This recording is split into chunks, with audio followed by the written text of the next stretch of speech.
Penggebar Cahaya Sunnah Muhammadan abduhu wa rasuluh. Qala Allah Ta'ala fi kitabihil karim, ya ayyuhalladzina amanu taqullaha haqqa tuqatih wa la tamutunna illa wa antum muslimun, amma ba'd.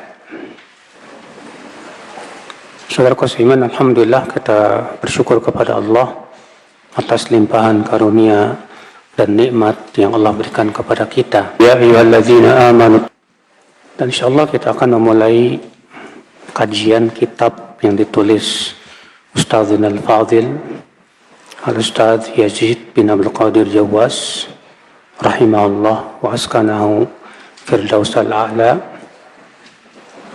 yang berjudul Menuntut Ilmu Jalan Menuju Surga, di mana buku ini berbicara tentang keutamaan menuntut ilmu, tentang adab-adabnya, dan semua yang berhubungan dengan menuntut ilmu. Apa itu ilmu, saudaraku? Ilmu, apabila dimutlakkan, kata para ulama, yang dimaksud adalah ilmu din, ilmu agama. Ya. Al-Imam Asy-Syafi'i rahimahullah berkata, al-ilmu qala Allah wa qala Rasul. Al-ilmu ma kana fihi qala haddatsana wa ma siwa dzalika waswasu syayatin. Ilmu itu adalah yang diucapkan padanya haddatsana.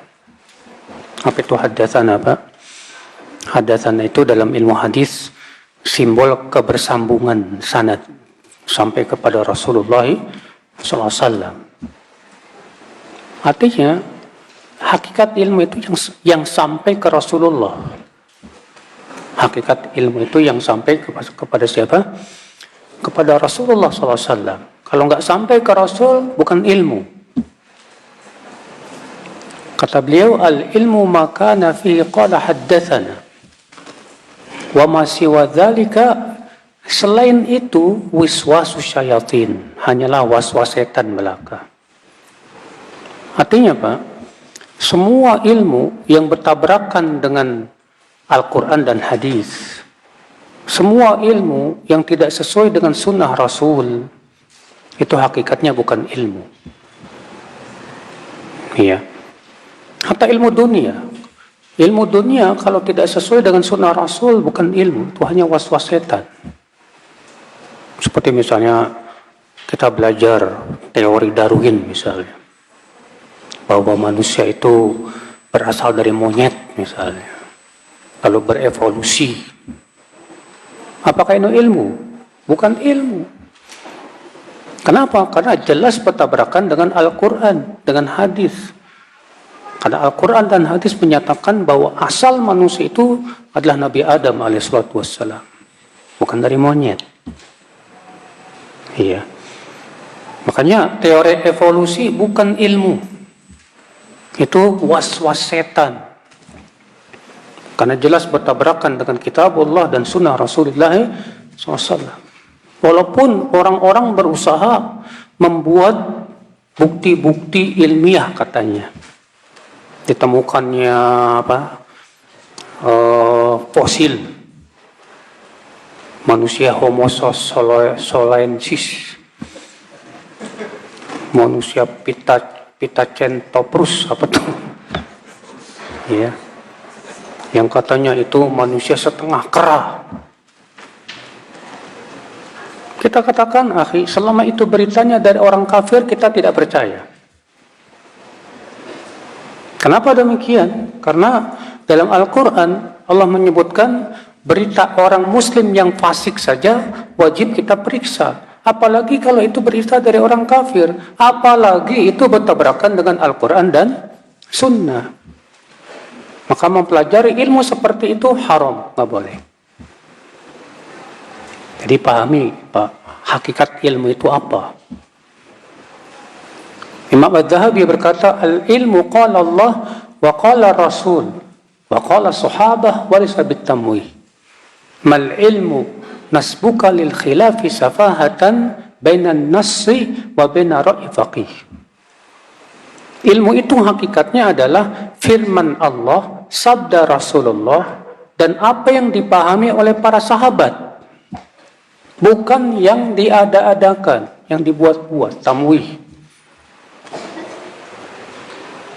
Di sini Imam Az-Zahabi mengingatkan hakikat ilmu itu Pak secara mutlak, yaitu yang berasal dari Al-Quran, hadis, dan apa yang dipahami oleh para sahabat Rasulullah SAW, itulah ilmu. Adapun bid'ah, ada baik dalam keyakinan, ibadah, muamalah, itu bukan ilmu Pak. Karena bid'ah itu jelas bertabrakan dengan Al-Quran, hadis, ya, demikian pula pemahaman para sahabat Rasulullah SAW. Makanya majelis bid'ah disebut majelis ilmu tidak? Bukan. Majelis ahli bid'ah bukan majelis ilmu. Karena yang diajarkan bukan ilmu. Disebut majelis ilmu itu apa? Yang diajar kepadanya Al-Quran, hadis yang sahih, sesuai dengan apa yang dipahami oleh para sahabat Rasulullah Sallallahu Alaihi Wasallam. Itulah yang disebut dengan majelis ilmu. Pahami baik-baik ya tentang hakikat ilmu itu apa. Lalu kata Imam Az-Zahabi, mal ilmu nasbuka lil khilafi safahatan bainan nassi wa baina ra'yi faqih. Ilmu itu bukanlah dengan mempertentangkan antara dalil dengan pendapat ulama. Karena pendapat ulama boleh kita ambil kapan? Kapan, Pak? Pendapat ulama boleh kita ambil kalau tidak berseberangan dengan Al-Quran dan Sunnah. Pendapat ulama boleh kita ambil kalau sejalan dengan Al-Quran dan Sunnah. Siapapun pendapat ulama, kalau tidak sesuai dengan Quran dan Sunnah, nggak boleh diterima. Makanya para sahabat seperti Ibnu Abbas tidak menerima pendapat Abu Bakar dan Umar mengenai haji ifrad, bahwa itu haji yang paling utama. Kenapa? Karena Ibnu Abbas berdalil dengan hadis bahwa Rasulullah SAW ingin untuk mengubah hajinya itu menjadi haji tamattu. Ya, kata Rasulullah, lawis taqbaltu min amri mastadbartu walam masuktul hajya wala ja'altuhu umrah. Kalau masih bisa balik lagi, aku tidak akan membawa hewan hadyu dan aku akan jadikan umroh saja. Jika kalian hadis dari Rasulullah, lantas kalian menentangnya dengan ucapan Abu Bakar dan Umar. Subhanallah, saudaraku seiman, rahimani wa rahimakumullah jami'an. Ibnu Umar radhiyallahu anhu pernah menyelisihi pendapat ayahnya, yaitu Umar. Ketika ditegur, lakinna abaka yaqulu khilafa qaulik, tapi ayahmu pendapatnya tidak sesuai dengan pendapatmu. Apa kata Ibnu Umar, Pak? Abi ahaqqu an yuttaba am Rasulullah? Apakah ayahku yang lebih berhak diikuti atau Rasulullah SAW? Padahal Umar ilmunya luar biasa, Pak. Diakui oleh Rasulullah SAW. Demikian Pak, para sahabat mengajarkan kita supaya kita Pak mengambil ilmu itu jelas dalilnya Pak. Karena itulah hakikat ilmu. Iya. Oleh karena itulah saudaraku seiman rahimani wa rahimakumullah jami'an. Jadi kita harus pahamkan dulu apa sih ilmu yang dimaksud yang beliau sebutkan dalam buku ini. Ya, dalam bukunya beliau menuntut ilmu jalan menuju surga. Wah, hakikat ilmu itu adalah yang difirmankan oleh Allah, yang disabdakan oleh Rasul, dan yang dipahami oleh para sahabat Rasulullah Sallallahu Alaihi Wasallam. Itulah ilmu. Maka semua pemahaman yang tidak sesuai dengan pemahaman salaf, terutama para sahabat, itu bukan ilmu, saudaraku seiman. Bukan ilmu. Iya. Baik, kita masuk Pak kepada pembahasan kitab ini. Di halaman 1 dan 2 beliau mengucapkan innal hamdalillah nahmaduhu wa nasta'inuhu wa nastaghfiruh. Kemudian membawakan ayat ya ayyuhalladzina amanu taqullaha haqqa tuqatih. Kemudian surat An-Nisa, surat Al-Ahzab. Lalu mengatakan fa inna asdaqal hadithi kitabullah wa khairal hadi hadi Muhammadin sallallahu alaihi wasallam. Ini adalah sunnah Nabi saat beliau membuka khutbah Jumatnya. Demikian pula khutbah-khutbahnya. Di mana Rasulullah SAW ketika khutbah Jumat mengucapkan itu, innal hamdalillah. Sesungguhnya pujian itu milik Allah. Nahmaduhu wa nasta'inuhu wa nastaghfiruh. Kita memuji Allah, meminta pertolongan kepada Allah dan memohon ampun kepada Allah. Wa na'udzu billahi min syururi anfusina, dan kita berlindung kepada Allah dari keburukan jiwa kita. Karena jiwa kita ini ada keburukannya, Pak. Ada syahwat, ada hawa nafsu. Wa min sayyiati a'malina, dan kita berlindung dari keburukan amal perbuatan kita. Karena amal perbuatan yang buruk itu, Pak, seringkali menjurus kepada amal perbuatan buruk yang lain. Kalau seorang biasanya kalau jatuh kepada dosa, akan terbuka padanya dosa-dosa yang lain. Itulah keburukan amal kita, Pak. Maka kita berlindung kepada Allah dari keburukan apa? Ya, amal buruk kita. Man yahdihillah fala mudhillalah. Siapa yang diberi hidayah oleh Allah, tidak akan ada yang bisa memberi apa? Kesesatan, tidak ada yang bisa menyesatkannya. Kalau Allah sudah kasih hidayah, walaupun seluruh manusia berusaha menyesatkannya, tidak akan ada yang bisa. Wa man yudlil fala hadiyalah. Sebaliknya, siapa yang Allah sesatkan, maka tidak akan ada yang bisa memberi hidayah kepada dia. Iya. Karena hidayah ini menunjukkan hidayah dan kesesatan itu di tangan Allah. Tapi bukan berarti kita tidak ada usaha. Kewajiban kita untuk berusaha, saudaraku. Ya. Sama halnya dengan antum lapar. Kalau antum lapar, ketentuan dari Allah tidak, Pak? Ketika kita lapar, takdir tidak, Pak? Takdir.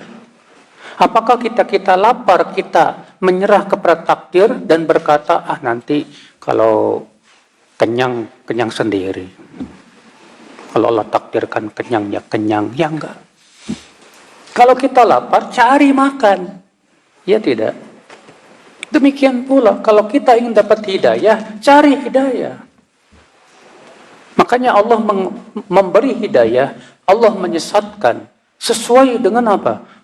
Yang pertama, ilmu Allah. Wah, si fulan ini memang pertama cocok dapat hidayah.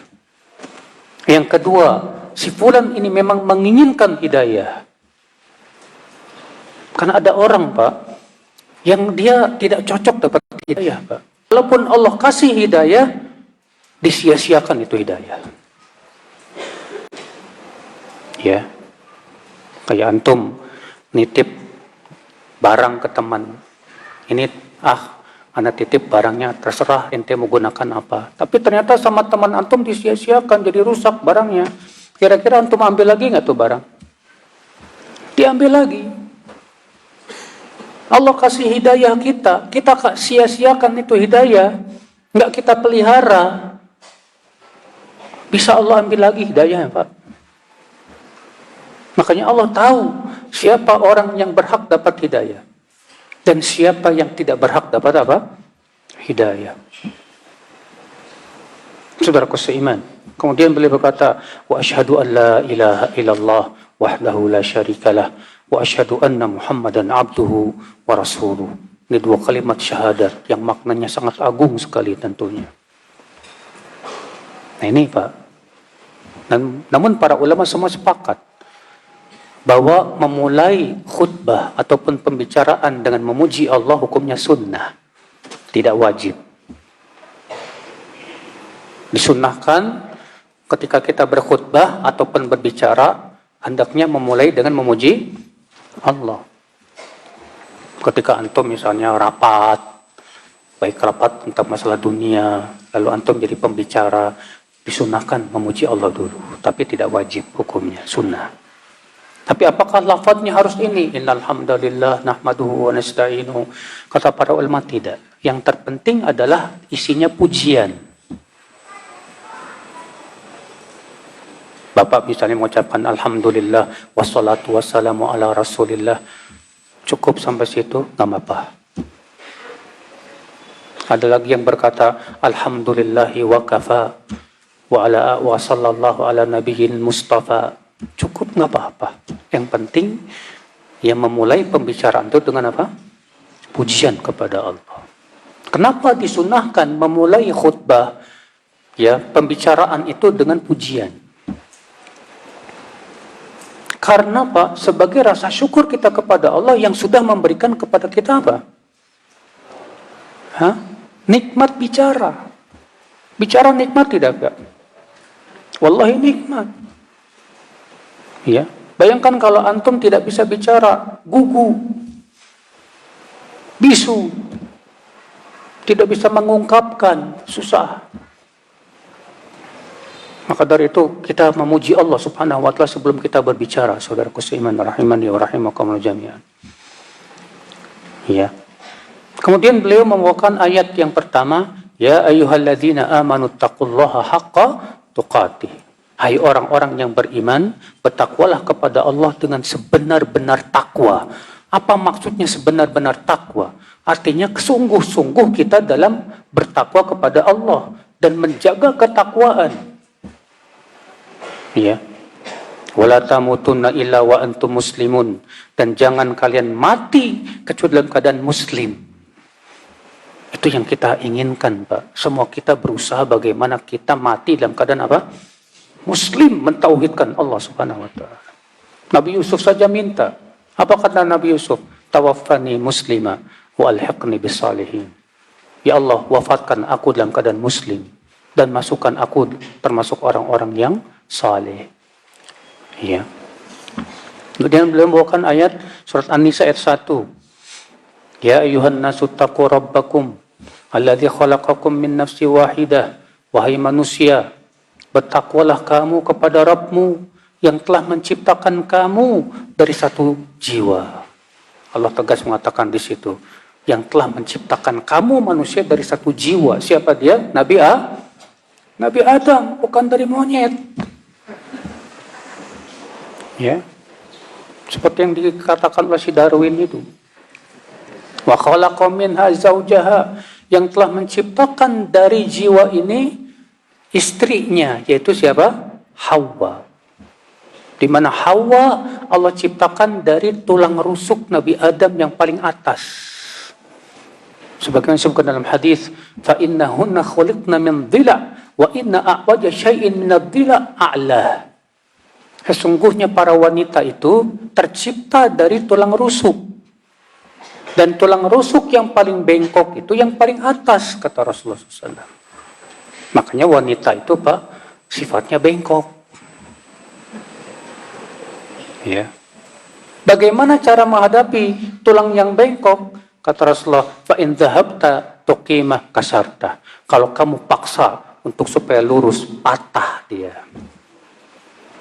Wa in taraktaha, kalau kamu biarkan, lam tazal a'waj, tetap akan bengkok.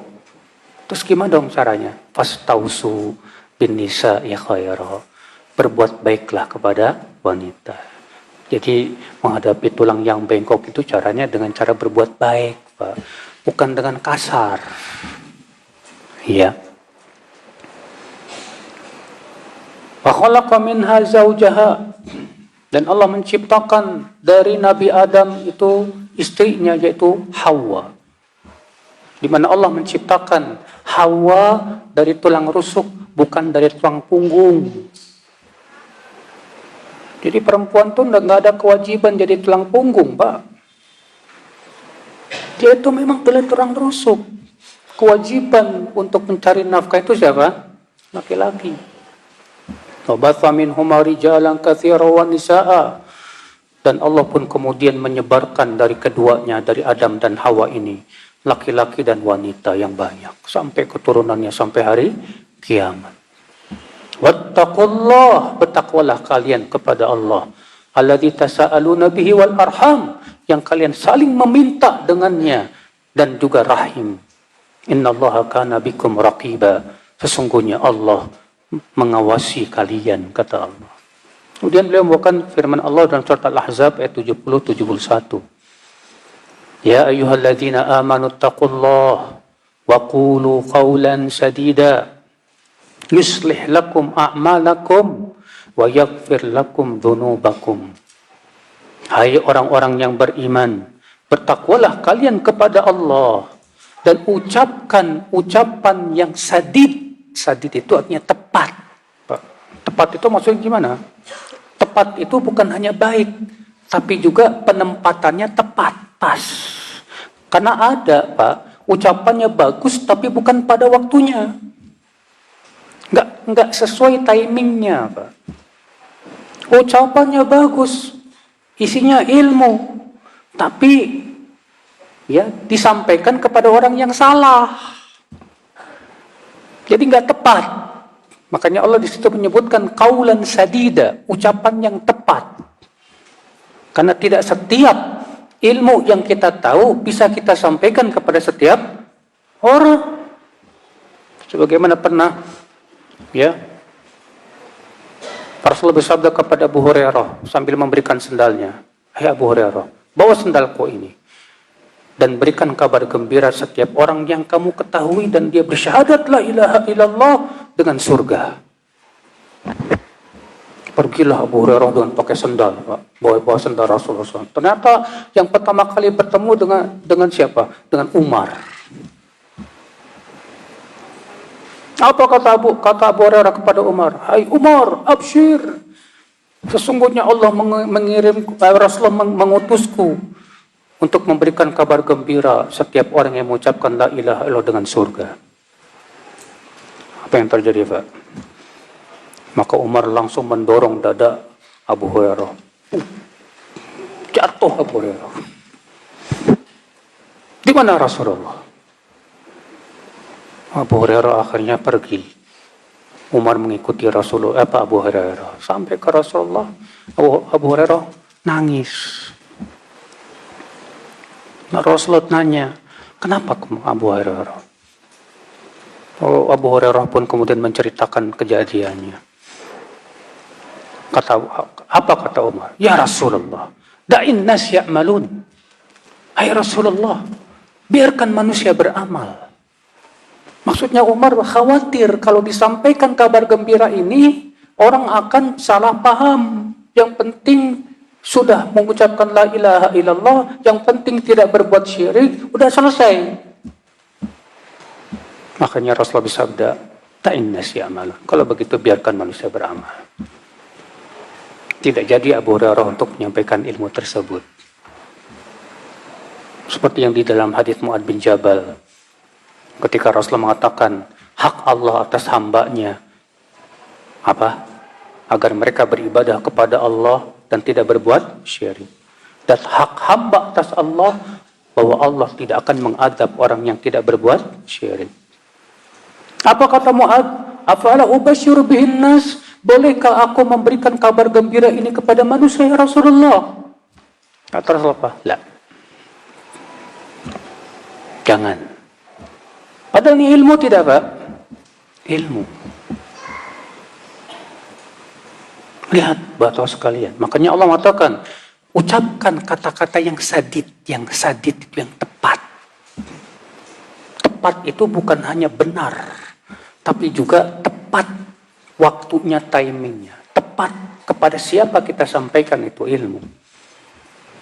Makanya sebagian ulama tidak mau menyampaikan ilmu kepada orang yang dikhawatirkan salah paham. Gak mau.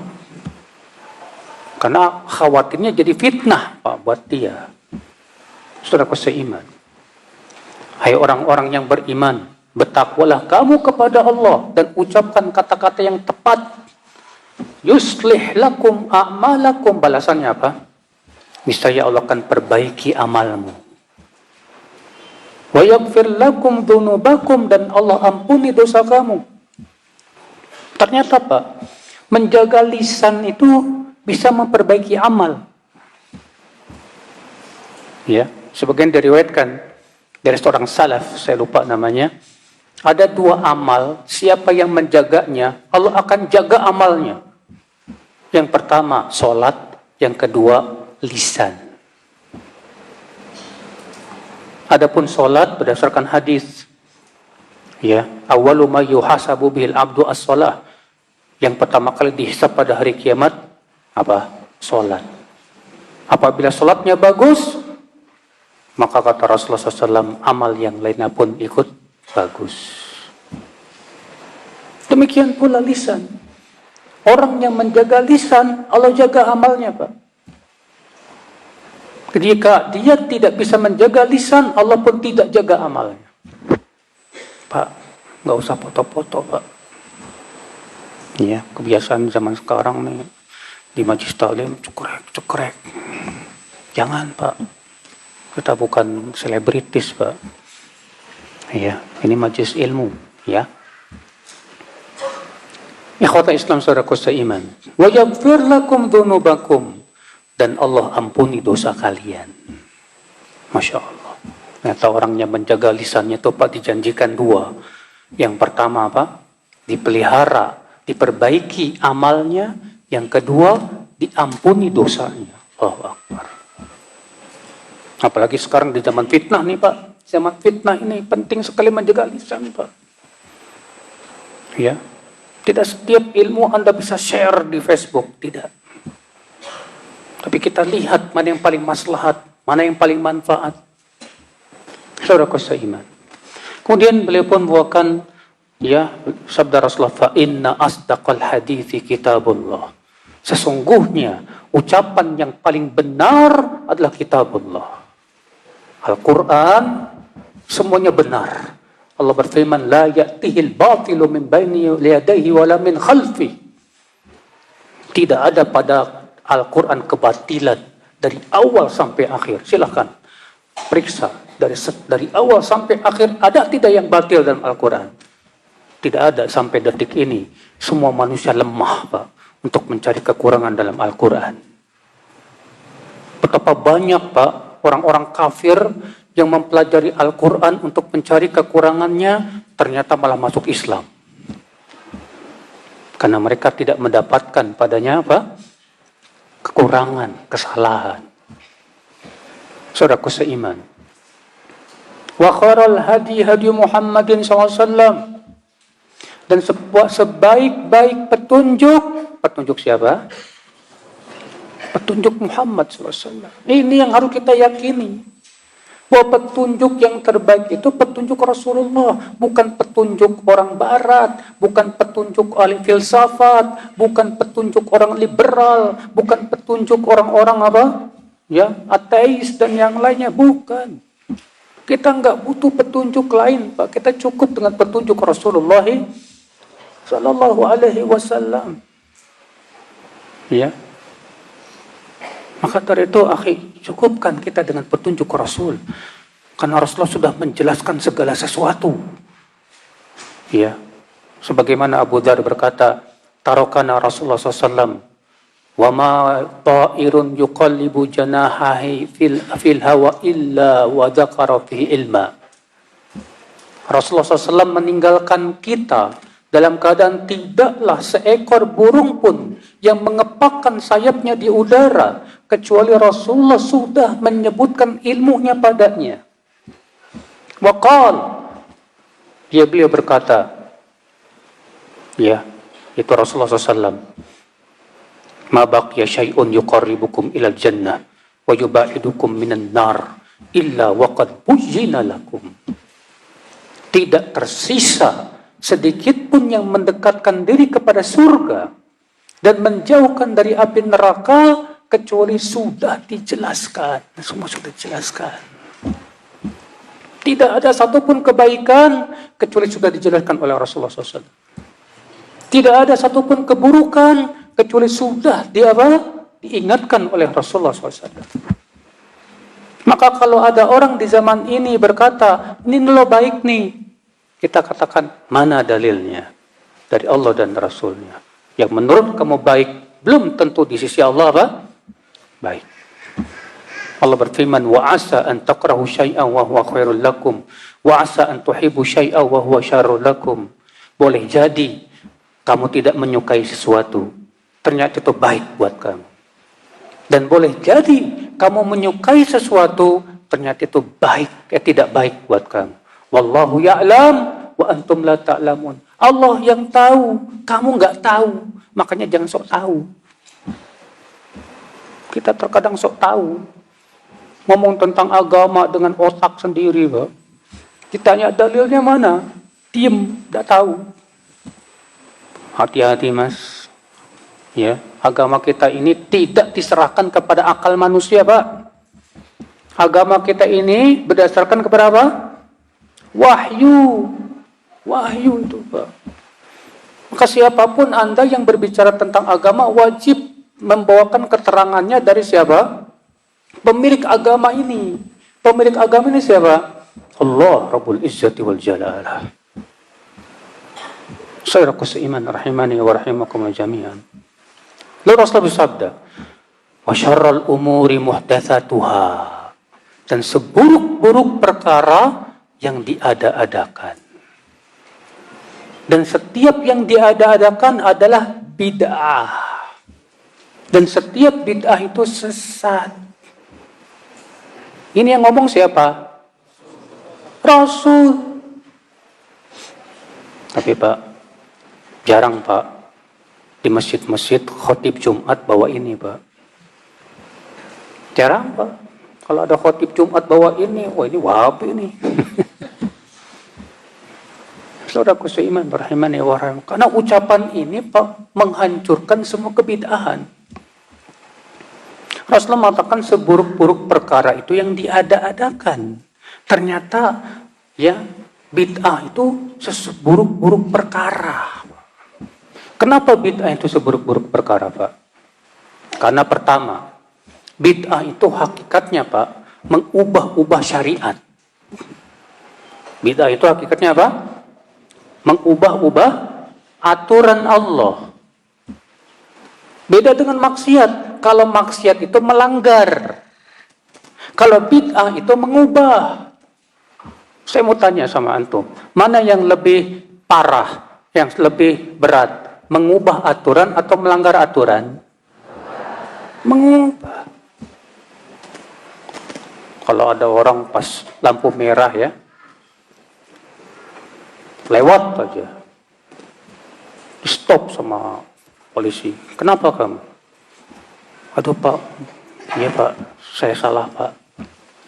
Ya, kamu gak lihat tadi? Lihat Pak, ya saya salah. Yang satu lagi bilang, saya punya aturan sendiri Pak. Apa aturanmu? Kalau merah maju, kalau hijau berhenti. Waduh, ini ngubah aturan nih. Iya.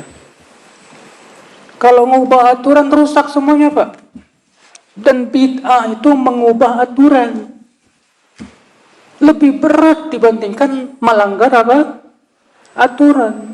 Makanya Syekhul Islam Taimiyah mengatakan, bid'ah itu lebih berat daripada maksiat dengan berdasarkan sunnah dan ijma. Bid'ah itu lebih berat daripada maksiat berdasarkan apa? Sunnah dan ijma ulama. Ini secara global ya Pak ya. Walaupun ada sebagian bid'ah yang lebih ringan dibandingkan sebagian maksiat, ada. Tapi secara umum bid'ah itu lebih berat daripada apa? Maksiat. Iya. Dan diriwayatkan juga dari Sufyan Ats-Tsauri. Beliau berkata begitu. Al bid'atu ahabu ila iblis minal maksiyah. Bid'ah itu lebih disukai oleh iblis daripada apa? Maksiat. Kenapa? Fa inna sahibul bid'ah la yutabu minha. Karena pelaku bid'ah sulit diharapkan taubatnya. Sedangkan pelaku maksiat masih bisa diharapkan taubatnya. Kenapa? Karena pelaku maksiat itu melanggar. Dan orang yang melanggar biasa mengakui kesalahannya, Pak. Tapi pelaku bid'ah nggak merasa dirinya melanggar. Pelaku bid'ah itu menganggap dirinya sudah berbuat apa? baik. Selama dia menganggap baik, nggak bakalan taubat. Ya tidak, Pak? Ya Allah. Taubat itu kalau dia sudah menganggap dirinya buruk, salah, baru dia taubat. Saudaraku seiman, rahimani wa rahimakumullah jami'an. Bid'ah itu, Pak, ya, menikam kesempurnaan Islam. Gara-gara bid'ah, Islam jadi rusak. Setiap orang yang berbuat bid'ah mengatasnamakan agama, lalu dikatakan ini bid'ah hasanah, bid'ah yang baik, bid'ah yang baik. Waduh. Hanya karena dipandang oleh dia baik, jadi apa? Jadi syariat. Waduh, bahaya ini, Pak.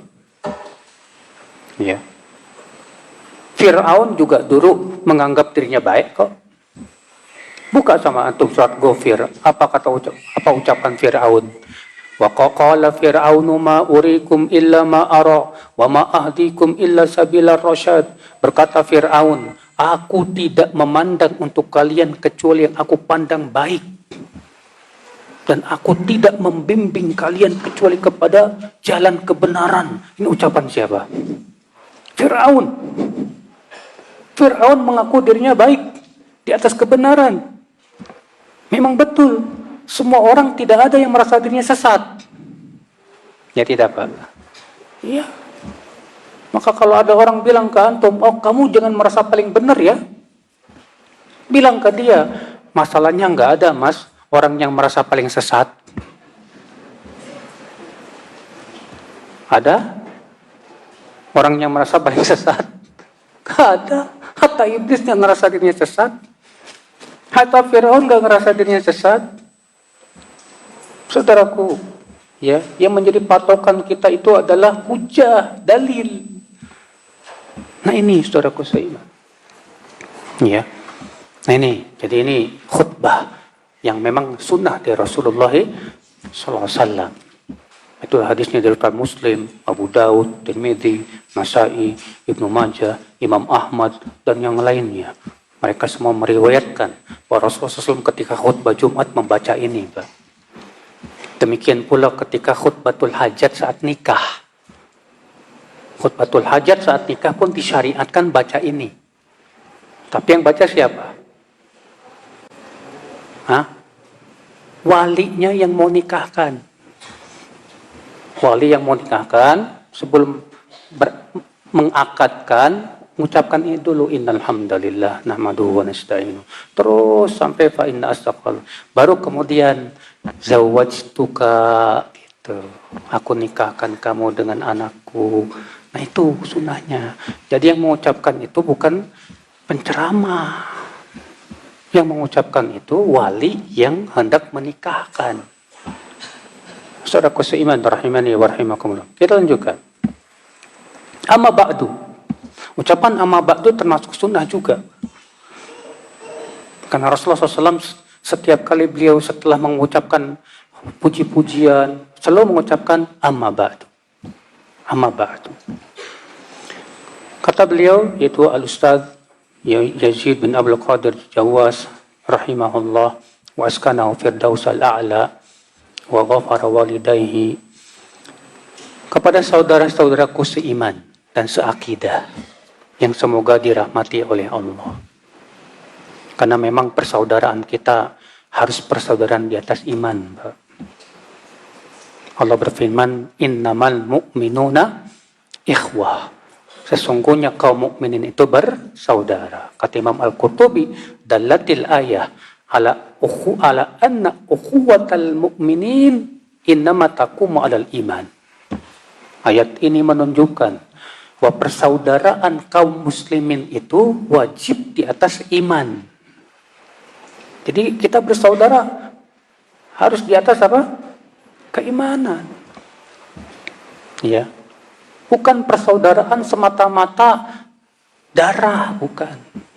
Bukan persaudaraan semata-mata satu suku, bukan. Bukan persaudaraan semata-mata satu daerah, bukan. Tapi persaudaraan kita harus betul-betul di atas apa? Iman. Maka beliau berkata, saudara-saudaraku, tuh lihat. Ini ucapan yang kalau kita perhatikan, Pak, menunjukkan bahwa kita ini bersaudara. Setiap mukmin dengan mukmin yang lain bersaudara, Pak. Dan karena bersaudara, berarti apa, Pak? Di sana ada hak-hak persaudaraan yang harus dipahami. Apa hak-hak persaudaraan, Pak? Banyak. Ya. Seperti Rasul sabda, hakul mukmin alal mukmin sittah. Hak mukmin atas mukmin lain ada berapa? 6. Kalau kamu idza laqitahu fasallim alaih. Kalau kamu bertemu ucapkan apa? Salam. Tuh lihat. Wa idza marida fa'udhu. Kalau sakit jenguk. Ya. Kalau meninggal ikuti jenazahnya. Kalau dia bersin, jawab, ucapkan yarhamukallah. Kalau dia ucapkan alhamdulillah. Ini hak persaudaraan, Pak. Hak persaudaraan apa lagi, Pak? Mencintai saudara kita karena Allah. Ya. Banyak lagi hak persaudaraan. Tentunya itu pembahasannya tentang masalah hak-hak persaudaraan yang disebutkan oleh para ulama. Lebih dari 30 hak. Ya. Karena kita bersaudara. Beliau berkata, saudara-saudaraku seiman dan seakidah. Ingat, Pak, akidah itulah yang mempersatukan. Persatuan kita di atas apa? Akidah. Ya, Allah berfirman, "Lau anfaqta ma fil ardi jami'an ma allafta baina qulubihim, walakinnallaha allafa bainahum." Kalau kamu menginfakkan seluruh hartamu untuk mempersatukan hati-hati mereka, kamu tidak akan bisa mempersatukan mereka. Tapi Allah lah yang mempersatukan hati mereka. Dengan apa? Akidah. Keimanan. Ya. Yang semoga Allah semoga dirahmati oleh Allah. Ini doa seorang guru untuk murid-muridnya. Agar senantiasa dirahmati oleh Allah. Karena Pak, kita ini semua butuh rahmat Allah, tidak Pak? Wallahi kita semua butuh rahmat Allah, Pak. Kata Rasulullah, innakum la tadkhulunal jannata bi'amalikum. Kalian itu tidak masuk surga sebatas dengan amal kalian. Tidak. Kita semua masuk surga semata-mata karena rahmat Allah. Dengan rahmat Allah lah kita bisa beramal soleh. Dengan rahmat Allah kita mau duduk di majlis taklim. Dengan rahmat Allah kita mau melaksanakan sholat, zakat, puasa. Itu semua rahmat dari Allah. Kalau bukan karena rahmat Allah kita nggak bisa ngapa-ngapain, Pak. Banyak orang ngaku dirinya muslim, tapi disuruh sholat, malas, Pak.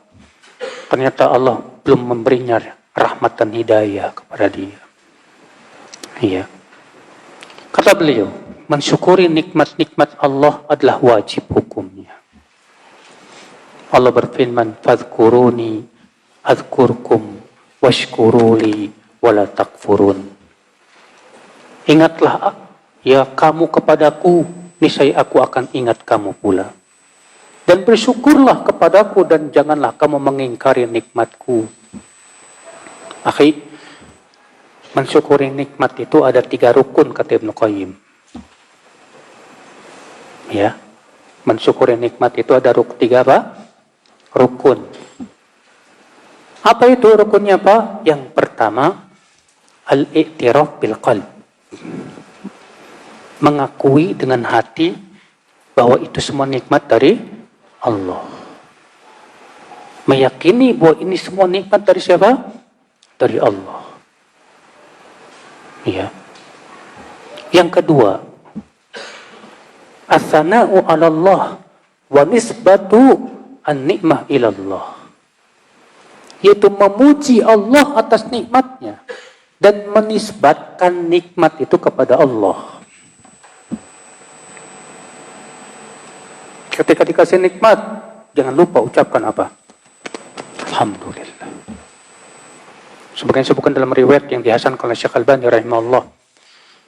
Idza an'ama Allahu 'ala 'abdihi ni'mah faqala alhamdulillah fakana hamduhu lahu khairun min tilkan ni'mah au kama qala.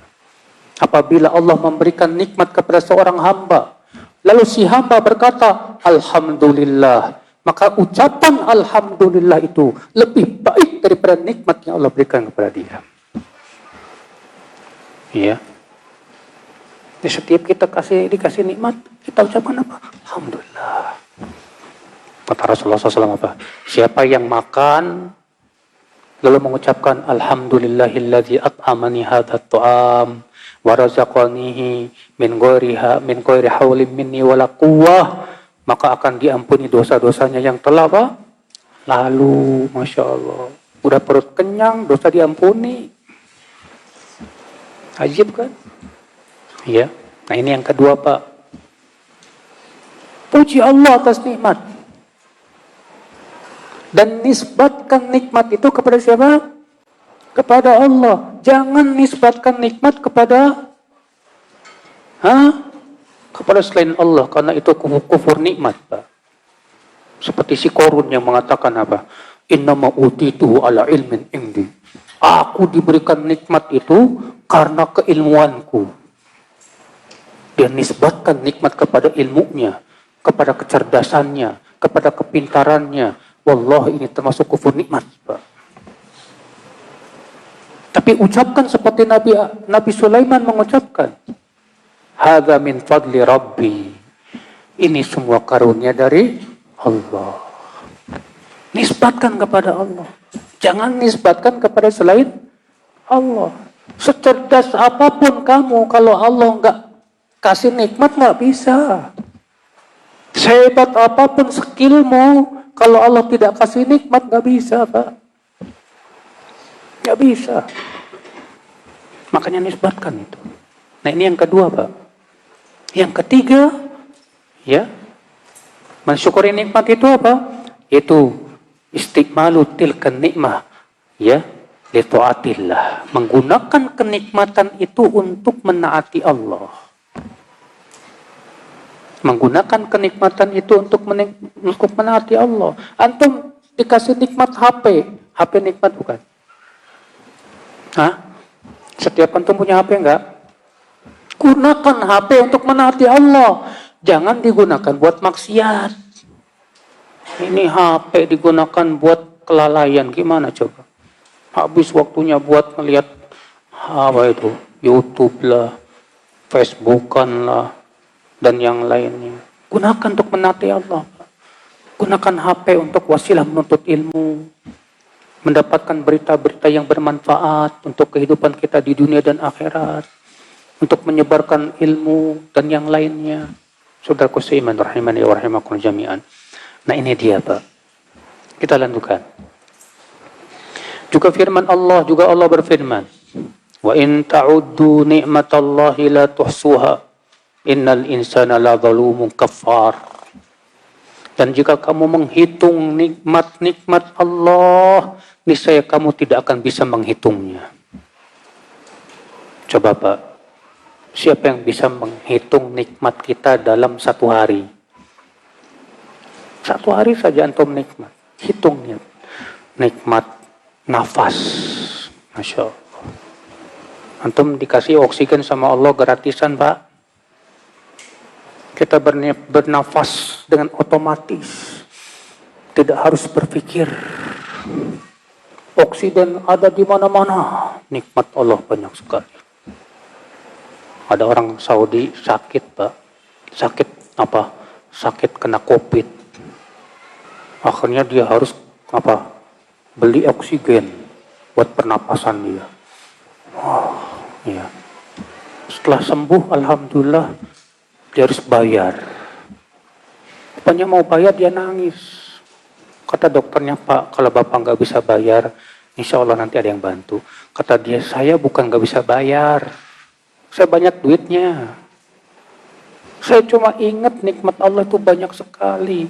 Gara-gara saya nggak bisa napas, kesusahan napas, saya harus bayar oksigen ini. Ya, berapa galon setiap hari, saya harus bayar. Sementara sama Allah, saya nggak harus bayar. Ya, banyak banget nikmat Allah Subhanahu Wa Taala ini. Itu baru oksigen, Pak. Belum yang lain. Nikmat mata, nikmat telinga, nikmat ya kulit, nikmat subhanallah, saudaraku seiman. Kalau dihitung-hitung nikmat Allah nggak bakal kehitung, Pak. Wallah, hatta amal soleh kita pun juga nggak sebanding dengan nikmat Allah.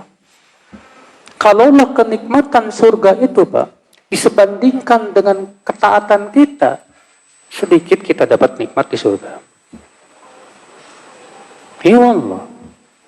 Saudaraku seiman rahimani wa rahimakumullah jami'an. Maka dari itulah, Pak, selalulah ingat nikmat Allah. Jangan sampai kita menjadi orang yang suka menghitung-hitung musibah dan melupakan nikmat, Pak. Ya. Al-Hasan Al-Basri ketika menafsirkan firman Allah, "Innal insana li rabbih lakanud." Sesungguhnya manusia itu kepada Tuhannya kanud. Apa itu kanud, Pak? Kata Al-Hasan Al-Basri, "Walladhi ya'uddul masaib wa yansan ni'am." Yaitu orang yang suka menghitung-hitung musibah dan lupa kepada nikmat. Yang diingat cuma musibah. Orang kayak ginian, Pak, lama-lama akan jauh dari Allah. Gak bersyukur sama Allah Subhanahu wa ta'ala. Makanya kita disuruh, Pak, banyak-banyak ingat nikmat. Allah berfirman, "Ya ayyuhalladzina amanu dzkuru nikmatallahi 'alaikum." Hai orang-orang yang beriman, ingatlah nikmat-nikmat Allah atas kalian. Allah berfirman, "Ya bani Israil dzkuru nikmati allati an'amtu 'alaikum." Wahai Bani Israel, ingatlah nikmat-nikmatku yang aku berikan kepada kalian. Karena kata Ibnu Qayyim, mengingat nikmat itu pintu menuju syukur. Ya, dan melupakan nikmat itu pintu menuju kufur. Saudaraku seiman rahimani wa rahimakumullah jami'an. Lalu Allah berfirman, "Innal insana la zalumun kafar." Dan manusia itu sangat zalim dan sangat mengingkari nikmat. Ya. Kata beliau, Allah Subhanahu wa taala mengingatkan bahwa manusia itu sangat zalim dan sangat kufur. Apa itu zalim, Pak? Zalim secara bahasa artinya, Pak, meletakkan sesuatu bukan pada tempatnya. Itu zalim. Ya. Adapun zalim secara istilah, Pak, yaitu seseorang ya tidak menggunakan nikmat bukan pada tempatnya. Dia gunakan nikmat Allah untuk memaksiati Allah Subhanahu wa taala. Makanya, Pak, kalau antum pengen maksiat sama Allah, jangan pakai nikmat Allah. Bisa nggak? Hah? Kalau kamu mau maksiati Allah, jangan pakai nikmat Allah. Bisa nggak? Nggak bisa. Sementara nikmat Allah terus dikasih, terus kita maksiat sama Allah. Ini kurang ajar. Zolim ini orang, Pak. Zolim ini. Ya. Dan sangat kufur, sangat mengingkari nikmat. Artinya selalu lupa sama nikmat kepada Allah Subhanahu wa taala. Dan seringkali menganggap nikmat itu adalah hasil dari dirinya. Saudaraku seiman rahimani wa rahimakumullah jami'an. Karena mereka tidak mensyukuri nikmat-nikmat Allah yang diberikan kepada mereka. Maka dari itu kewajiban kita, Pak, ya, gunakan semua kenikmatan ini untuk menaati Allah. Bapak punya mobil, gunakan untuk pergi ke majelis taklim, mencari nafkah dan yang lainnya. Ya, semua nikmat kesehatan, nikmat waktu luang, nikmat mata, telinga dan yang lainnya, gunakan untuk menaati Allah. Bapak tahu penduduk api neraka itu sifatnya apa, Pak? Hah? Walaqad dzara'na li jahannama katsiran minal jinni wal ins lahum qulubun la yafqahuna biha wa lahum a'yunun la yubsiruna biha wa lahum adhanun la yasma'una biha ulaika kal an'am bal hum adall. Dalam surat Al-A'raf ayat 179. Sungguh kami telah mempersiapkan untuk api neraka itu penduduk-penduduknya. Bagaimana sifat penduduk neraka? Mereka punya hati, tapi tidak digunakan untuk memahami ayat-ayat Allah. Mereka punya mata, tapi tidak digunakan untuk melihat ayat-ayat Allah. Mereka punya telinga, tapi tidak digunakan untuk mendengarkan ayat-ayat Allah. Mereka itu seperti binatang ternak. Nikmat hati gunakan untuk memikirkan ayat Allah, bukan mikirin apa? Syahwat doang. Ada sebagian orang mikirnya poligami aja. Yang satu mikirinnya cuma dunia saja. Sayang Pak, pikir ya. Hati digunakan untuk cuma mikirin kayak gituan. Gunakan untuk memikirkan ayat-ayat Allah, memahami ayat-ayat Allah, memahami hadis-hadis Rasul SAW. Mereka punya mata, tidak digunakan untuk melihat ayat Allah. Malah digunakannya buat nonton video porno. Musibah. Malah digunakan untuk melihat sesuatu yang tidak baik. Mereka punya telinga, tapi tidak digunakan untuk mendengarkan ayat-ayat Allah. Dengarinnya apa? Dangdutan. Yang didengarin apa? Gibah. Apa yang terjadi, Pak? Mereka itu bagaikan binatang ternak. Bahkan lebih sesat dari binatang ternak. Binatang ternak masih punya insting, Pak. Coba Bapak tawarkan narkoba ke ayam. Walaupun ayam tidak paham apa itu, tapi dia tidak mau. Coba Bapak ancam ayam dengan pisau. Kalau kamu nggak makan ini, saya sembelih kamu. Makan? Tidak mau. Dengan instingnya tahu itu tidak baik. Padahal ayam tidak punya akal. Manusia punya akal. Tapi narkoba dimakan juga. Maka yang seperti ini, saudaraku seiman, lebih sesat dari binatang apa? Binatang ternak. Maka dari itu ya akhi, supaya kita tidak menjadi binatang ternak, gunakan hati kita, mata kita, telinga kita, untuk apa? Menuntut ilmu. Kalau orang Sunda suka mengatakan, ya, maneh kudu taliti. Mata, telinga, hati. Gunakan 3 perkara ini ya. Karena itu semua nikmat dari Allah. Yang harus kita gunakan untuk menuntut ilmu Allah subhanahu wa ta'ala. Saudaraku seiman. Nah ini ya. Di halaman 3. Kita masuk halaman 4. Anak berharap antum beli bukunya ya Pak ya. Bukunya ini nih. Buku Menuntut Ilmu Jalan Menuju Surga. Ya, insya Allah pertemuan bulan depan udah pada beli ya. Ya, karena kalau kita pakai buku kan Bapak enak juga bisa ngikutin Pak. Ya, iya. Baik, saya kira cukup dulu Pak. Sampai di sini kita buka tanya jawab. Barangkali Bapak Ibu mau bertanya, tolong dengan tulisan. Tulisan, Pak.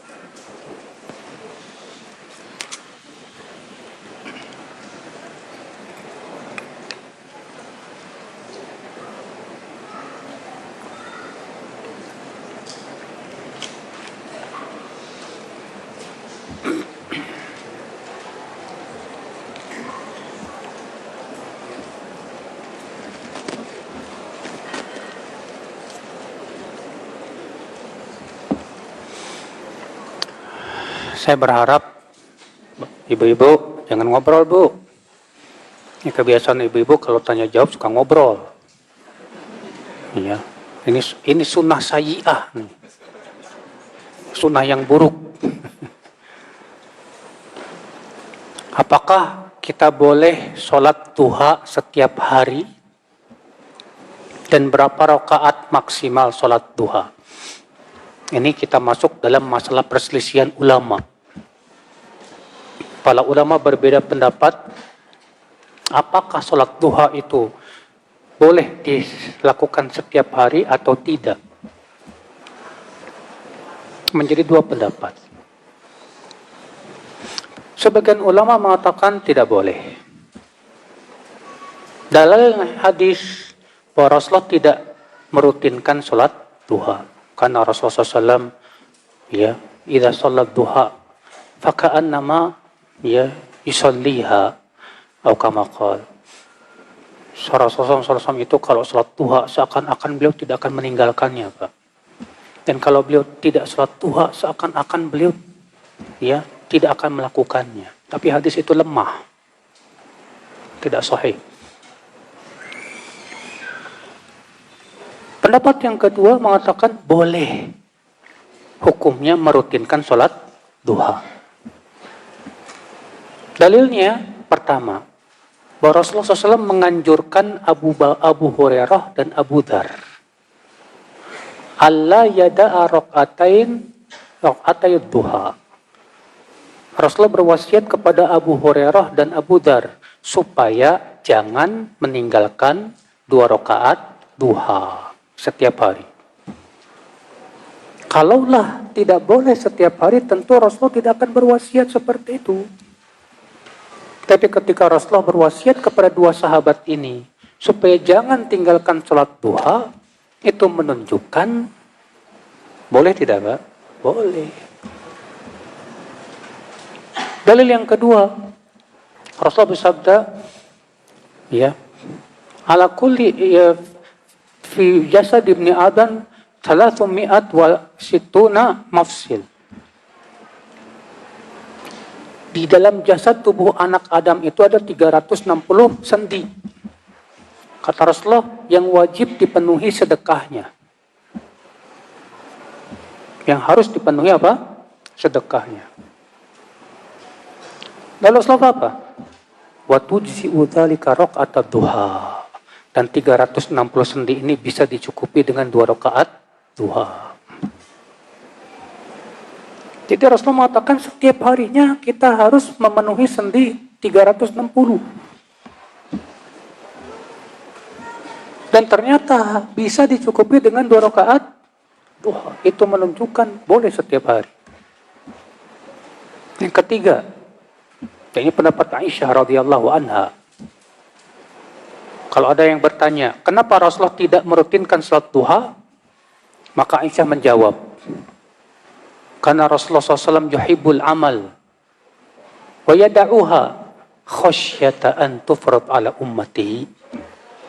Rasulullah SAW itu mencintai suatu amal, tapi beliau tinggalkan karena takut diwajibkan atas umatnya. Alasan itulah kata Aisyah, kenapa Rasulullah tidak apa? Ya. Kata Aisyah apa? Wa inni la usabbihuha. Dan aku sholat duha. Berarti dari itulah, kalau saya sih Pak lebih condong kepada pendapat yang mengatakan bahwa sholat duha boleh dirutinkan setiap hari berdasarkan dalil-dalil tadi. Dan keutamaan sholat duha masalahnya agung, Pak. Disebutkan dalam hadis, man shalla 4 raka'atin fi awwalin nahar kafahu Allahu fi akhiriha au kama qala. Siapa yang sholat 4 rakaat di awal siang, Allah akan cukupi kebutuhannya di akhir siang. Masya Allah. Saudaraku seiman rahimani wa rahimakumullah jami'an. Kemudian maksimal salat duha berapa rakaat? Terjadi perselisihan ulama. Sebagian mengatakan 8 rakaat. Sebagian mengatakan 12 rakaat. Sebagian mengatakan tidak ada batasan. Saya lebih condong kepada pendapat yang ketiga. Tidak ada batasan. Memang Pak, hadis yang sahih paling banyak Rasulullah melakukan salat duha itu 8 rakaat. Itu saat di Fatu Makkah. Saat di Fatu apa? Makkah. Tapi sebatas perbuatan Rasul tidak menunjukkan pembatasan. Ya. Maka dari itu wallahu alam, saya lebih condong kepada pendapat yang mengatakan bahwa salat duha itu tidak ada batasan. Boleh sebanyak-banyaknya. Fadhal.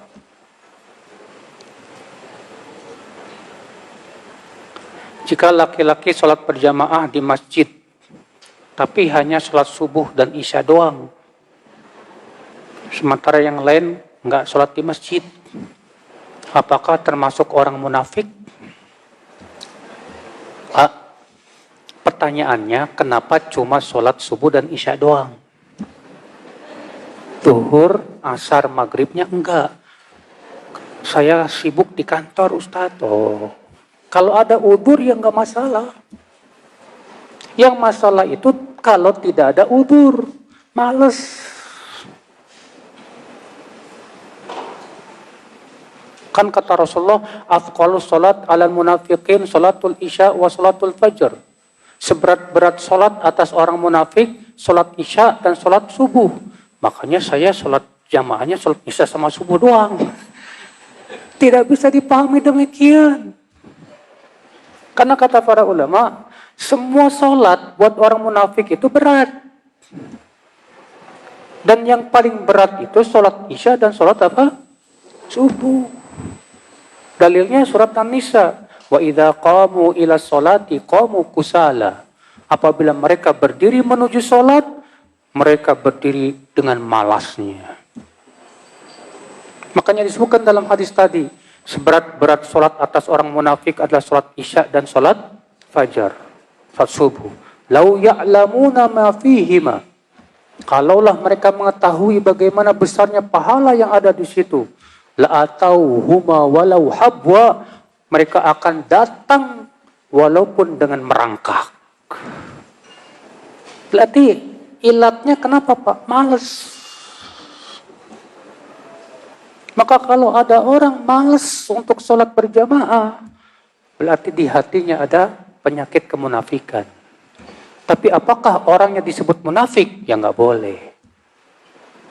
Disebut munafik secara mutlak itu kata para ulama, kalau munafiknya nifak besar. Yaitu orang yang menyembunyikan keimanan dan memperlihatkan apa? Menyembunyikan kekafiran dan memperlihatkan keimanan. Nah ini baru disebut munafik. Adapun orang yang jatuh kepada perangai kemunafikan, pelakunya fasik. Tidak disebut apa? Munafik. Ya. Wallahu a'lam.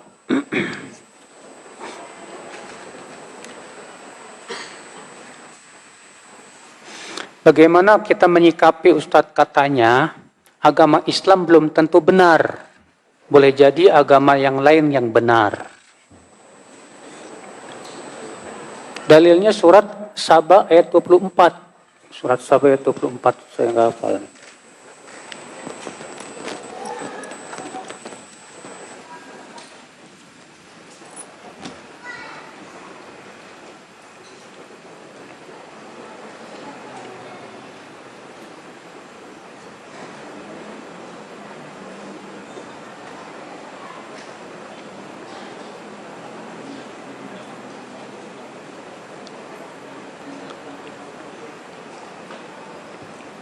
Surat Saba 24, "Qul man yarzuqukum minas samawati wal ard qulillah wa inna aw iyyakum la'ala hudan aw fi dhalalim mubin."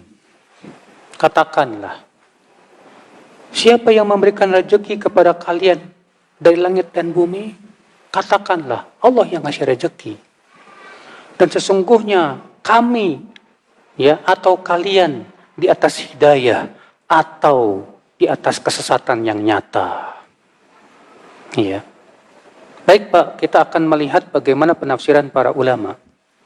Dalam kitab Tafsir Al-Muyassar disebutkan, "Qul ya ayyuhar rasul lil musyrikin, man yarzuqukum minas samawati bil matar wa minal ardi bin nabat wal mu'aduna wal ma'adin wa ghairi dzalik, fa innahum la budda an yuqiru bi annahu Allah. Wa illam yuqiru bidzalik faqul lahum Allahu huwar raziq wa inna ahadal fariqaini minna wa minkum la'ala hudan mutamakkin minhu aw fi dhalalin bayyin munghamasin minhu fihi." Katakan wahai Rasul kepada kaum musyrikin itu, siapa yang memberikan rezeki kepada kalian dari langit dengan berupa hujan dan bumi berupa tanaman-tanaman dan banyak lagi kenikmatan, pasti mereka akan mengatakan Allah. Ya. Dan jika mereka tidak mengatakan itu, pasti maka katakan kepada mereka, Allah lah yang memberikan rezeki. Dan di antara salah satu dari kita, antara kalian atau kalian mereka, pasti di atas hidayah atau di atas kesesatan. Berarti ayat ini tentang apa, Pak? Membantah orang musyrikin.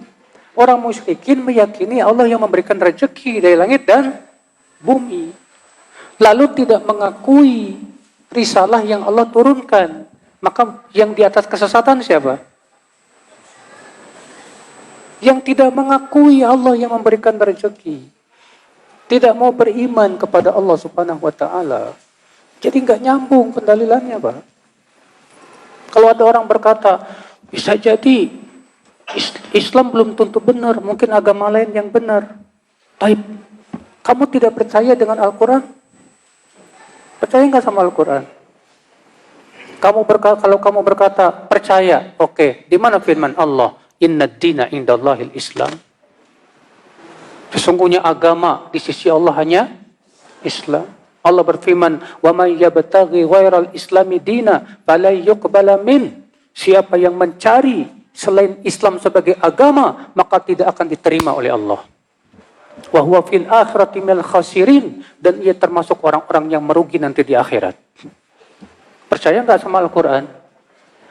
Kalau kamu tidak percaya sama Al-Qur'an, saya tanya kepada kamu, siapa yang menciptakan langit dan bumi? Allah. Sekarang yang menyembah selain Allah itu yang menciptakan langit dan bumi? Orang Nasrani menyembah siapa? Menyembah Yesus. Yesus itu nabi atau Allah? Nabi. Dia makhluk. Dia makhluk yang menyembah Allah Subhanahu wa ta'ala. Dan semua agama yang menyembah selain Allah, hakikatnya menyembah makhluk. Selain Allah tidak berhak untuk menjadi Tuhan, Pak. Bagaimana ada orang yang menyembah sapi? Sapi kok disembah? Sapi yang menciptakan langit dan bumi? Sapi yang ngasih rezeki? Bukan. Ada lagi yang menyembah matahari. Matahari yang menciptakan langit dan bumi?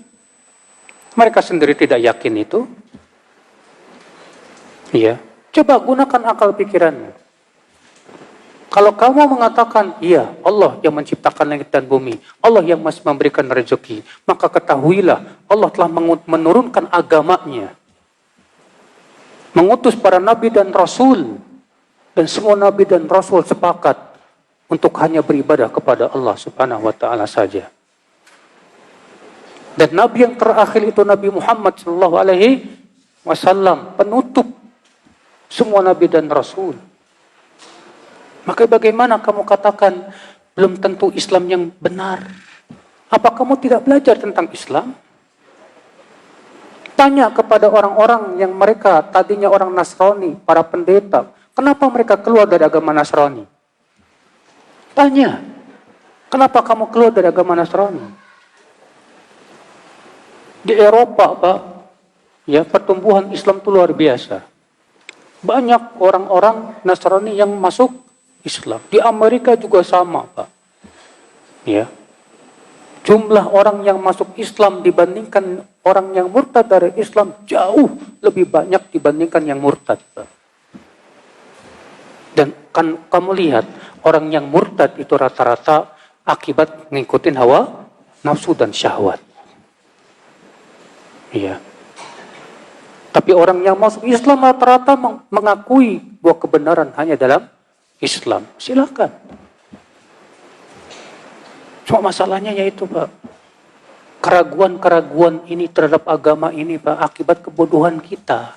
Dan kita pun tidak mau menggali Islam, menggali agama yang hak, mempelajari Al-Quran, mempelajari hadis. Kalau kita pelajari dengan benar, Anda akan paham, Anda akan yakin bahwa agama yang benar hanya Allah, hanya Islam di sisi Allah Subhanahu wa ta'ala. Bolehkah saya belajar Al-Quran dari ahli bid'ah? Pak, ahli bid'ah tidak akan aman untuk mengajarkan kebid'ahnya kepada antum. Mungkin dari Al-Quran itu jadi jalan untuk mempengaruhi antum. Mungkin tadi pertamanya ngajarin antum tahsin dulu tajwid. Lama-lama dia masukkan tafsirnya tuh Pak. Yang tidak sesuai dengan pemahaman salafus saleh. Ya. Hati-hati Mas. Dari itu, ya, semua ulama sepakat bahwa menuntut ilmu kepada ahli bid'ah nggak boleh.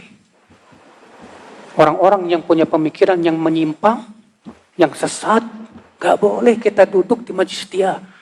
Silahkan baca kitab-kitab para ulama. Banyak sekali pernyataan para ulama yang mengatakan demikian. Ya.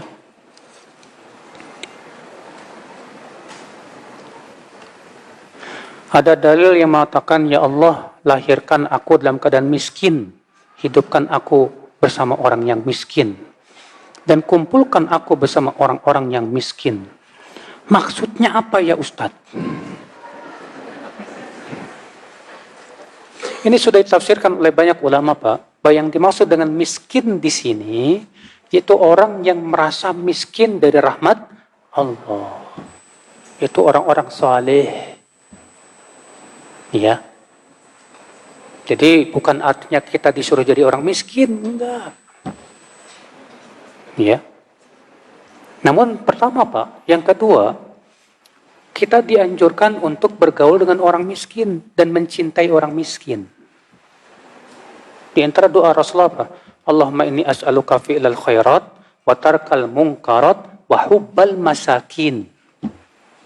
Ya Allah, aku minta kepada Engkau kekuatan untuk melakukan kebaikan dan meninggalkan kemungkaran, dan agar aku bisa mencintai orang miskin. Iya. Nah ini Pak. Jadi hadis ini tidak bertabrakan, ya. Dari sabda Nabi dalam doa pagi dan petang. Allahumma inni a'udzubika minal kufri wal faqr. Ya Allah, aku berlindung kepadamu dari kekafiran dan kefakiran. Rasulullah berlindung dari kefakiran. Ya.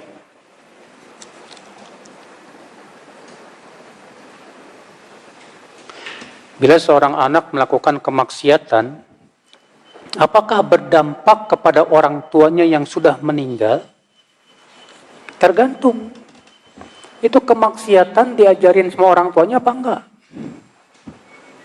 Kalau orang tuanya dulu ngajarin dia untuk berbuat maksiat, ya udah, orang tuanya akan terus dapat dosa. Misal ada ibu yang mengajarkan anaknya supaya pakai baju-baju yang mempertontonkan aurat. Setelah meninggal, anaknya udah gede pun tetap nggak mau pakai jilbab, nggak mau nutup aurat, karena ajaran dari ibunya. Maka itu ibunya terus dapat dosa dari anaknya. Tapi kalau orang tuanya nggak pernah ngajarin, ya, orang tuanya pun nggak menasihati anaknya supaya jangan berbuat maksiat.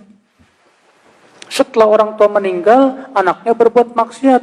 Allah berfirman apa? Allah taziru waziratu wizra ukhra. Seseorang tidak akan menanggung dosa orang lain.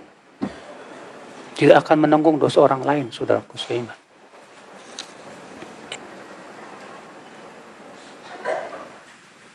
Apakah sholat sunnah rawatib pada waktu maghrib dan subuh harus selalu membaca surat Al-Kafirun? Tidak harus, sunnah saja.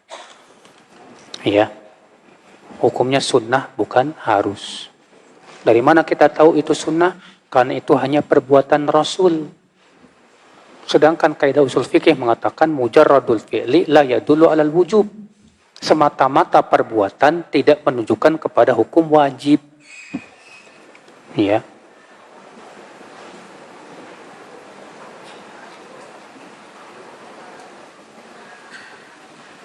Apakah doa Ali bin Abi Thalib boleh diamalkan ketika sholat sebelum salam?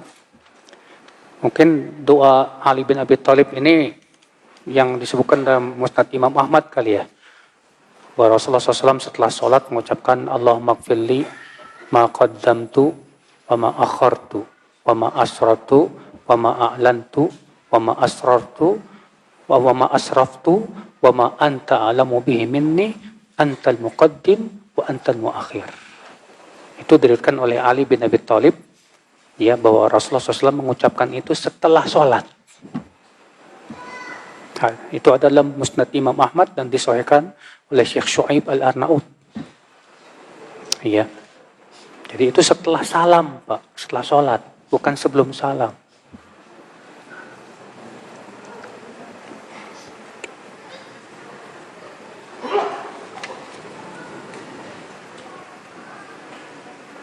Bolehkah melaksanakan ibadah umroh sedangkan masih punya hutang?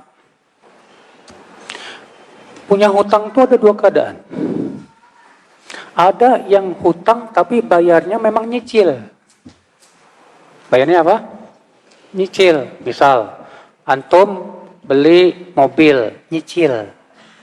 Tapi tanpa riba ya. Setiap bulan harus bayar 5 juta.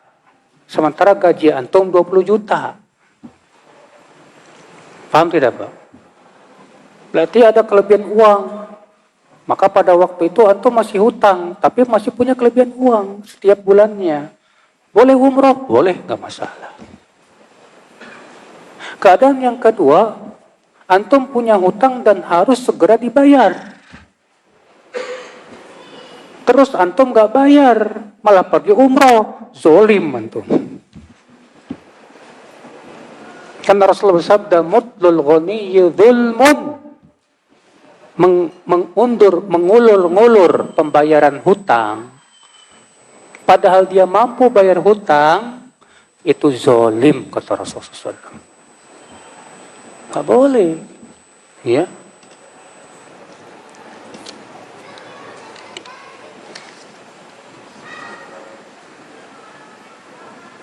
Apa benar wanita yang berumroh lebih baik tetap di hotel ketika sholat dan ke masjid hanya untuk tawaf saja?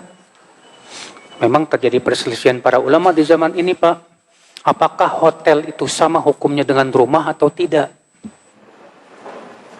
Atas pendapat yang mengatakan hotel sama hukumnya dengan rumah, maka berlaku padanya sabda Rasulullah, wa buyutuhunna khairul lahunna, rumah mereka lebih baik buat mereka.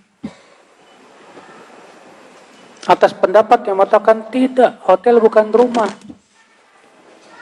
Ya. Cuman masalahnya pertama, kenapa Rasulullah mengatakan wanita lebih baik sholat di rumah, bukan di masjid? Pasti ada ilatnya, ada alasannya, Pak. Nah, kita lihat ilatnya apa? Ilatnya di situ adalah karena keluarnya wanita dari rumah itu fitnah. Fitnah tidak? Sering-sering keluar dari rumah fitnah. Kalau sekali-kali buat untuk keperluan nggak masalah, silahkan. Nah, ilat ini ada nggak? Ilat ini ada nggak? Keluarnya wanita itu fitnah, sering-sering keluar jadi fitnah. Kalau ilatnya nggak ada, nggak masalah. Tapi kalau misalnya ilatnya masih tetap ada, maka pada waktu itu lebih baik di hotel. Lebih baik di mana? Di hotel. Ya. Wallahu a'lam, ini memang perselisihan di kalangan para ulama. Bukan berarti melarang loh, Pak. Bukan berarti melarang. Karena tidak boleh melarang wanita untuk pergi kemana? Ke masjid, nggak boleh. Kalau memang wanita maunya ke masjid, ya silahkan saja. Iya.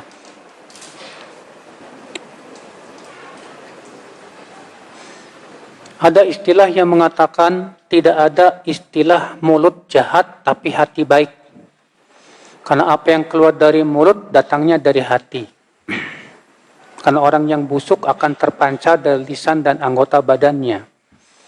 Bagaimana orang yang baik akan terpancar kebaikan dari lisan dan anggota badannya. Begitupun orang yang baik akan terpancar kebaikan dari lisan dan anggota badannya. Namun banyak yang terjadi adalah orang yang ucapan dan tingkah lakunya baik, tetapi tidak dengan hatinya. Karena banyak ucapannya yang isinya menghasut, memfitnah, dan kadang mengadu domba. Namun dibungkus dengan penyampaian yang lembut dan santun. Pak, Orang munafik memperlihatkan keimanan, tidak Pak. Menyembunyikan kekafiran, tidak Pak. Maka orang yang sebatas memperlihatkan kebaikan, tapi tidak disertai dengan hati, bukan karena ikhlas, tapi sebatas hanya untuk apa? Mengelabui orang. Maka ini orang munafik, Pak. Ya. Hanya orang munafik yang melakukan perbuatan itu. Adapun orang yang beriman, yang hatinya memang benar-benar beriman, tidak akan mengucapkan kecuali sesuai dengan yang ada di hati. Maka dari itu, saudaraku seiman, sepandai-pandainya orang yang menyembunyikan keburukan, tetap akan suatu ketika terlihat dalam ucapannya yang keceplosan. Pasti itu. Ya. Maka dari itulah. Yang kedua, sepandai-pandainya orang munafik memperlihatkan kebaikan, tidak akan lepas dan tidak akan tersembunyi kepada kita siapa teman akrabnya, Pak. Siapa teman apa? Akrabnya. Bukan sebatas teman biasa ya, Pak ya. Teman akrabnya.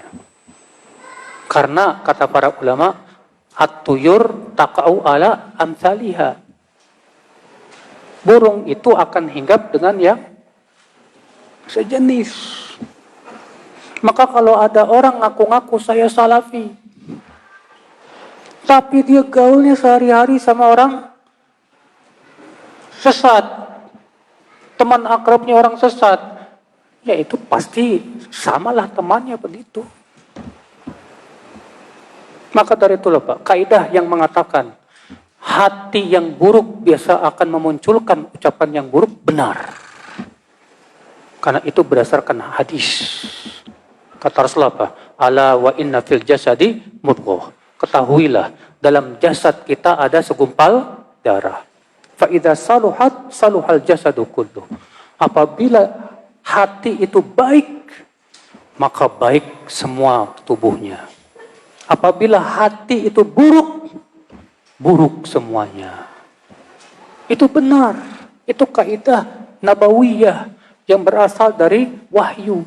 Betul. Maka kalau ada orang yang berbuat baik hanya karena pura-pura, itu menunjukkan apa? Nifak. Nifak itu menunjukkan kepada keburukan hati. Saudaraku seiman. Rahimani wa rahimakumullah jami'an. Jadi enggak bertabrakan, enggak bertabrakan sama sekali. Kalau kita sedang saum sunnah terus ada yang ngajakin makan, sebaiknya meneruskan apa enggak ya Ustadz? Sebutkan dalam hadis yang disahihkan oleh Syekh Albani, idza shoma ahadukum wada'ahu akhuhu, ya, apabila salah seorang dari kalian puasa lalu diundang sama temannya makan, ya, kata Rasul apa? Falyasum wal yaqul li akhihi inni shaim. Falyatihi, hendaklah ia datang dan ucapkan ke temannya, maaf saya sedang puasa. Tetap datang, tapi bilang saya nggak makan Pak, saya lagi puasa. Kecuali kata para ulama, kalau dia memang jauh-jauh hari sudah ngundang dan sudah capek masak, tahu-tahu antum puasa, kurang ajar antum. Seperti ini kata para ulama nggak boleh, karena itu bisa menyakiti hati. Dan menyakiti hati seorang muslim nggak boleh. Antum baca itu dalam kitab Mukhtasar Minhajul Qasidin disebutkan demikian. Iya. Jadi kalau teman antum sudah capek-capek masak buat antum, dan dia juga sudah ngundang antum kemarin, lalu antum datang bilang saya lagi puasa, nggak boleh, Pak. Itu antum sudah menyakiti hati dia. Tapi kalau antum sedang puasa, tiba-tiba teman antum ngajak makan, bilang, ya saya datang tapi saya nggak makan ya. Loh kenapa? Lagi puasa. Ya.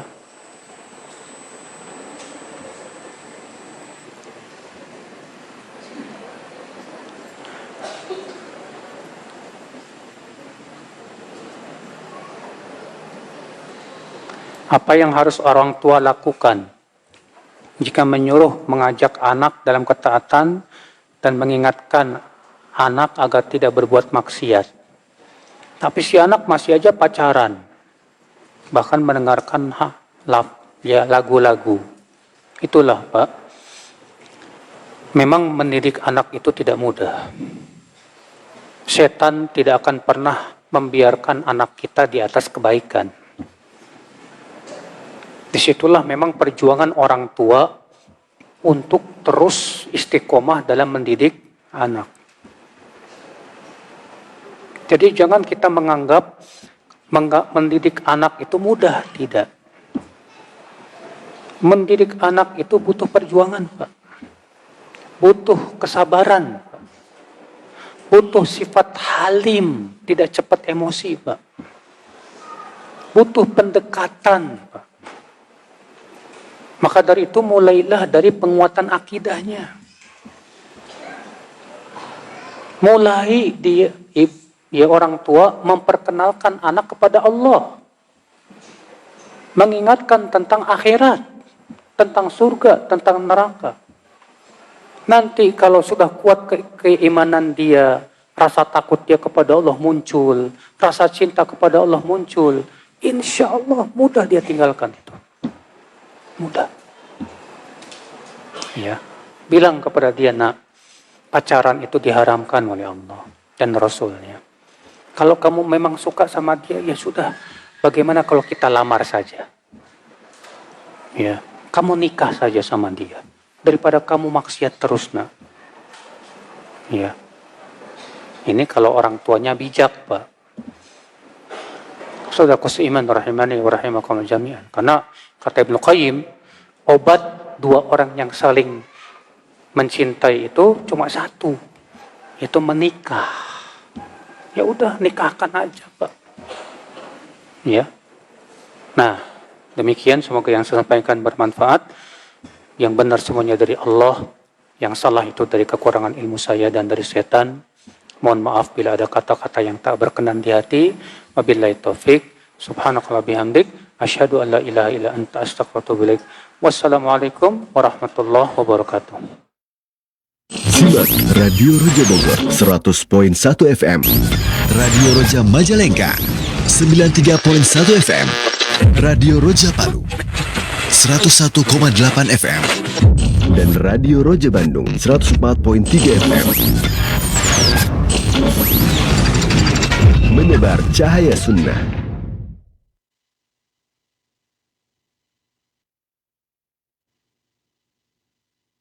Alhamdulillah, nahmaduhu wa nasta'inuhu wa nastaghfiruh.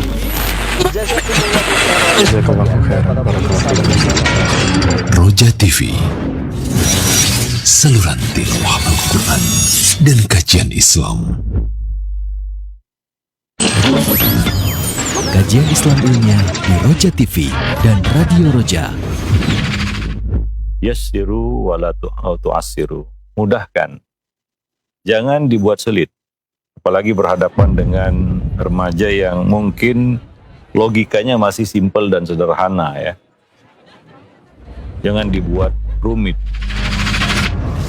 Saksikanlah kajian Islam ilmiah di Roja TV dan Radio Roja.